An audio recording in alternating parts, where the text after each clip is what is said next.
Hello friends, welcome to Velu சமையல். இன்றைக்கி என்ன ரெசிபினா, நம்ம ஏந்திரக்காய் வச்சு பச்சி நம்ம ரெடி பண்ண போகிறோம். இது எப்படி செய்வோன்னு பார்ப்போம் வாங்க. அதுக்கு தேவையான பொருள் மைதா மாவு குழிக்கரண்டிக்கு ஒரு 4-5 கரண்டி மாவு எடுத்துருக்கிறேன். பச்சரிசி மாவு 1 ஸ்பூன்.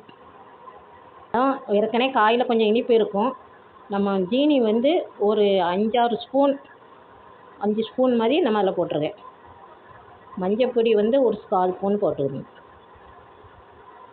இப்போ கொஞ்சம் தண்ணி ஊற்றி, ரொம்ப தண்ணியும் இல்லாமல் கட்டியும் இல்லாமல் பச்சை மாவு அளவுக்கு நம்ம அதை கரைச்சிக்கணும். இப்போ நம்ம அந்த ஏத்தங்காயை தொலியை உரித்து கனமும் ரொம்ப இல்லாமல் லேசாக தகடும் இல்லாமல் ஓரளவு நார்மல் இதில் நீளமாக கொஞ்சம் நம்ம அந்த காயை வெட்டி மாவில் முக்கி பச்சி போட்டுருணும். எண்ணெயில் ஒரு சைடு நல்லா வெந்துட்டுருக்கு. அடுத்தது நம்ம அதை மாற்றி பெரட்டி போடணும். அது நம்ம இப்போ பெரட்டி போட்டாச்சு. நல்லா ஒரு 5 நிமிஷம் வெந்துட்டுரும். நம்ம அதை எடுத்துடலாம்.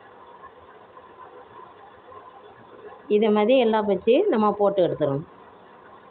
இப்போ மீதி உள்ள மைதா மாவில் ஒரு 2 ஸ்பூன் ஜீனியும் போட்டு கொஞ்சம் தேங்காய் பூவும் போட்டு அப்பம் மாதிரி கரண்டி வச்சு கோரி ஒரு 3 இதுக்கு இருந்தது மாவு.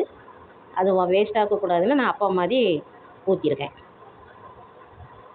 அது நல்லா புஷ்ஷுன்னு வந்திருக்குது.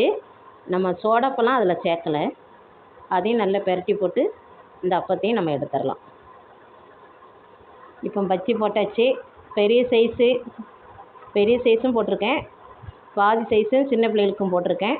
மீதி உள்ள மாவை அப்பம் ஒரு 4 அப்பம் சுட்டு எடுத்திருக்கேன்.